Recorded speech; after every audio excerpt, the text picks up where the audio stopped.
Some of you might have noticed that I made a guest appearance on Sonic Dissected a while back, where me, Roger, and Luke discuss about Ian Flynn and the IDW Sonic comics and quite a lot of other stuff.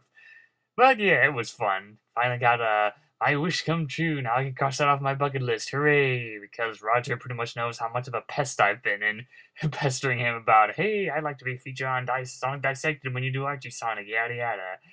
But yeah.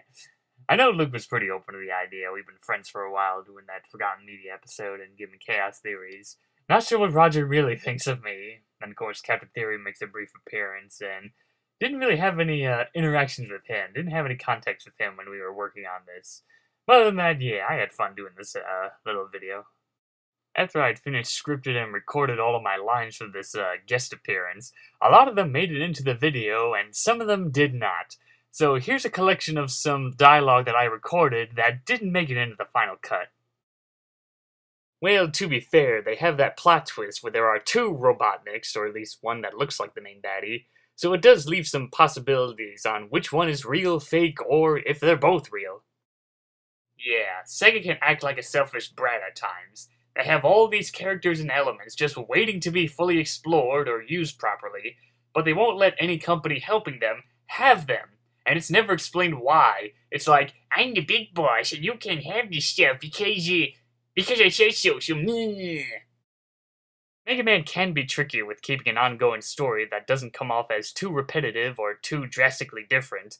Although Archie Mega Man does try to give most of the Robot Masters their own personalities, it does have some issues in keeping a balance when it comes to making their own stories and doing adaptations of the games. The other previous Mega Man comics were, interesting, like the Brazilian Mega Man comics. Although I haven't read them, I have heard that they're really extreme, like bloodshed and sexualizing role. Then there's the short-lived Dreamwave Mega Man comics that focus less on robot fighting and more on Mega Man going through high school. Fascinating. Well, the way I see it, the story comes off as more of a comedy, like it's the Sonic version of It's a Mad, Mad, Mad, Mad World. There's a shiny MacGuffin and everybody wants it. And it feels like a break from the usual ongoing story arcs on character depth and such. There are some great comedic scenes, like when Omega watches Blaze use her pyrokinesis to fight, and he immediately has the hots for her, just because she destroyed stuff. Well, that was fun. I'd better be heading out now. Those projects I've been stalling for so long aren't gonna finish themselves.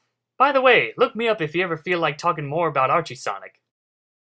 Well, Ian Flynn did stress this back then that this would be a new universe and all that, despite most of the staff being made up of people who worked on Archie Sonic. It's still hard to tell now if IDW Sonic will be a spiritual successor or not to Archie Sonic. I still have my theory that the comics version of the Resistance will be the next generation of freedom fighters. And hey, if we do end up getting retellings of the adventure games and Sonic Colors or anything else, then I'm up for it. At least it'll be written by a writer who actually knows and cares about the franchise. Unlike those two numbnuts that were picked up from the streets to write a Sonic game, even though they don't even give a damn about the franchise. It's fun to see retellings of stories, whether they be close to the original with some improvements, or if it turns out to be very drastically different, like Fleetway Sonic's version of Sonic Adventure. Man, that was a dark story. Although I didn't like the whole bit with Sonic leaving the team and then coming back. I know the reason why he's upset, but the way it's structured, his whole coming back thing just happens way too fast. It's like, oh, I'm leaving, goodbye. And then literally in the next issue, he's like, okay, I'm not leaving.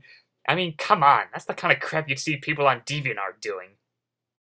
Yeah, that can be very annoying when those pesky ads for a new game start showing up. They're already making a one-shot comic for Team Sonic Racing, and knowing how long I've read the Archie Sonic comics, this'll just be another 6-page advertisement for the game that'll end up not being canon to the comic universe. Yeah, I know, Sega's the one who made Sonic, not Archie or IDW or anyone else. But when you're trying to immerse yourself in this new universe, and then you have these comics that are showing up that are being made only to advertise a certain game, yeah, that can be very distracting. Well, one thing's for sure, this is definitely not made for the classic Sonic purists. They're too distracted with Mania and that official web series that'll go on for like 52 episodes. Archie Sonic fans might enjoy IDW Sonic, but only the ones that are more open-minded. I have seen plenty of fans that are very close-minded about it, just like anyone who joined the Save Archie Sonic group. Trust me, don't go there. well, these first couple of issues take some time to establish their world. It'll be more interesting in future issues. Alright, this file is a collection of random grunts for the ending.